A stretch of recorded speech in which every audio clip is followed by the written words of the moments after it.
Biljke su najosjetljivije u fazi početnog rasta i tada im treba obezbijediti dobre uslove za klijanje, nicanje i rast.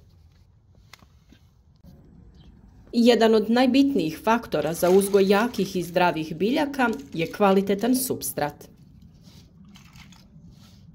Za bolji razvoj biljaka supstrat treba sadržavati dovoljnu količinu hranjiva, ali prije svega mora biti sterilan. Supstrat možete napraviti i sami, pa ostanite s nama do kraja ovog videa i pogledajte na koji način mi to radimo. Za proizvodnju mladih biljaka potrebno je pripremiti dovoljnu količinu supstrata. Ako niste u mogućnosti da sami pripremite supstrat, jer taj proces traje mjesecima, možete ga jednostavno kupiti u nekom vrtnom centru.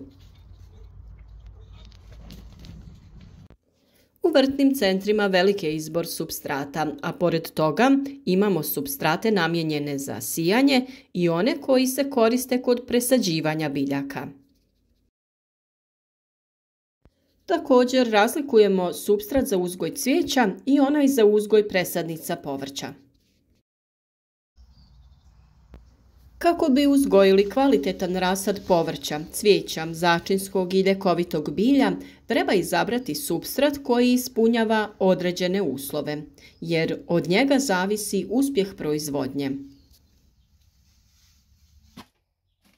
Najvažnije je da ima dobru strukturu, da nije zbijen, da ima dobar vodozračni režim i da mlade biljke snabdijeva dovoljnim količinama hranjiva u početnim osjetljivim fazama rasta. Mora da sjemenu obezbijedi optimalne uslove za klijanje i nicanje, a presadnice ostaju u njemu do pikiranja ili sadnje na stalno mjesto. Neke biljke se siju direktno u supstrat u kojem ostaju do sadnje u vrt, a neke se nakon nicanja presađuju u drugi supstrat. Tako ćemo za krastavac i dinju koristiti samo jedan supstrat. Za sjetvu i pikiranje paprike i paradajza neophodna su dva različita supstrata. Prvi se odlikuje sitnijom granulacijom, a za pikiranje se koristi sa krupnijom. Za različite biljne vrste postoje supstrati kod kojih je prilagođena pH reakcija od kisele do blago alkalne. Najpoznatiji primjer je kiseli supstrat za uzgoj borovnica i brusnica. Supstrati ne smiju da sadrže sjeme korova, nematode i druge štetočine, uzročnike oboljenja, teške metale i materijale koji štetno djeluju na biljke. Profesionalni uzgajivači koriste supstrate koji sadrže kokosova vlakna, zeolit, vermikulit, perlit, glinu, kompost, glistinac i druge komponente. Kokosova vlakna imaju sposobnost zadržavanja vlage, a zapremina im se povećava do 5 puta. Njih često koristimo u uzgoju biljaka, upravo zbog njihove sposobnosti da čuvaju vlagu. Supstrat koji u sebi sadrži kokosova vlakna nabavili smo od proizvođača Home Garden. Upravo kokosova vlakna daju ovom supstratu rahlost i prozračnost. Vermikulit također održava supstrat rahlim i prozračnim, povećava kapacitet za zrak i vodu. Koristi se za pokrivanje sjemena poslije sjetve, a cijenjen je u hidroponskoj proizvodnji. Perlit pomaže kod ukorjenjavanja biljaka. Osim u rasadničkoj proizvodnji, koristi se za uzgoj cvijeća, sadnica vinove loze, gljiva, za poboljšanje zemljišta i travnjaka. Zeolit je regulator koji čuva hranjive materije, a biougalj regeneriše supstrat i zemljište, sprječava razvoj patogene mikroflore.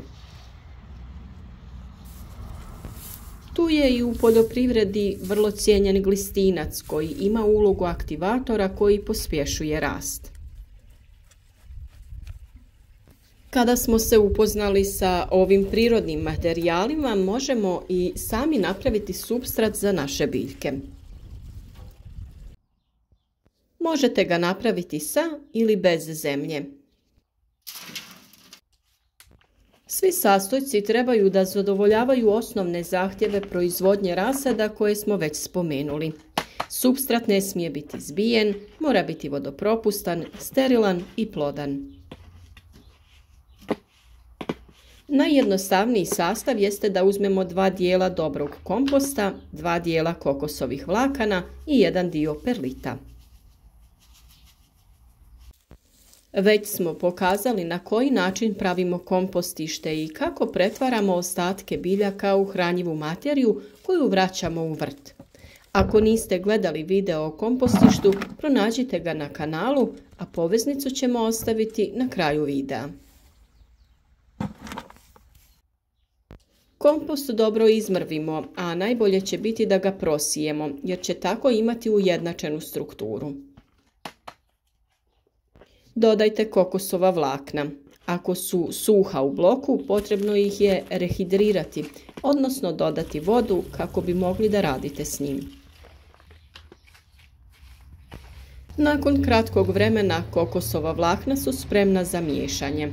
Na kraju u smjesu dodajemo perlit koji poboljšava sadržaj zraka, a osim toga zadržava vlagu. Ovakav supstrat spreman je za presađivanje naših malih paprika koje ćemo u narednom periodu pikirati.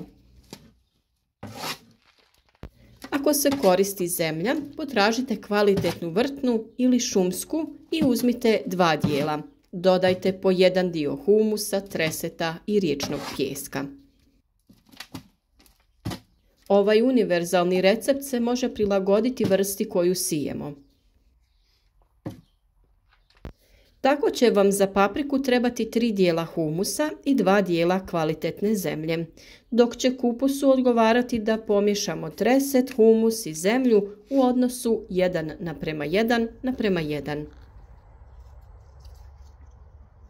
Kada sami pravimo supstrat, neophodno je da ga dezinficiramo, jer patogeni organizmi mogu da potpuno unište mlade biljke. To se najčešće događa u fazi presađivanja malih biljaka, kada se najčešće na donjem dijelu stabljike stvaraju gljivice, što onda uzrokuje propadanje biljke, uslijed čega biljke padnu na tlo. Ovo oboljenje nazivamo polijeganje rasada i jako je opasna bolest, jer se od nje biljke teško oporave i nakon naknadnog tretmana. Zbog toga ćemo u narednim videima pričati o ovoj bolesti rasada i načinima kojima je možemo spriječiti. Za kvalitetan i plodan supstrat možete koristiti i glistinac, kojeg dobivamo preradom stajskog gnojiva i biljnih ostataka. Ovu preradu rade kalifornijske gliste koje držimo u izoliranom prostoru, te po potrebi uzimamo dio prerađene materije. Glistenjak je odličan jer je jako plodan. Zbog toga ga uvijek miješamo sa zemljom i drugim sastavnim elementima supstrata za naše biljke. Definitivno ovo hranjivo uvijek trebamo imati u vrtu da bi ga po potrebi dodavali biljkama. Ako imate neki dio u vrtu koji može poslužiti za izradu kompostišta ili glistenjaka, napravite jedan mali prostor u kojem će gliste prerađivati ostatke biljaka. Neka vam bude na dohvat ruke kada bude potrebno za vaše biljke. Većinom su sjemena posijana, a neke smo biljke već presadili u veće posude gdje će čekati toplije dane kada ćemo ih iznijeti u naš vrt. Zbog plodnog supstrata biljke su jako zdrave i jake i otporne. Povrće u uzdignutim gredicama niče i raste brzo, bilo da se radi o lisnatom povrću poput špinata, blitve, salate ili nekog drugog povrća, sve to izgleda jako zdravo. I dok dio rotkvice beremo, nova je posijana i već nakon nekoliko dana niknule su nove biljke. Nadamo se da vam pomažu savjeti koje objavljujemo u našim videima, ideje za lakši uzgoj i sijanje povrća, ostvarivanje većih prinosa. Sve su to teme koje ćemo obrađivati u narednom periodu, pa ako do sada niste zapratili naš kanal, možete to učiniti klikom na znak subscribe. Podijelite ovaj video sa prijateljima na društvenim mrežama i podržite naš rad lajkom ispod videa. Pišite nam u komentarima od kuda nas pratite i koje povrće vi uzgajate. Kakav supstrat koristite za uzgoj biljaka. A ako imate nekih pitanja vezanih za uzgoj voća i povrća, slobodno nam pišite, zadovoljstvo nam je odgovoriti na vaše komentare.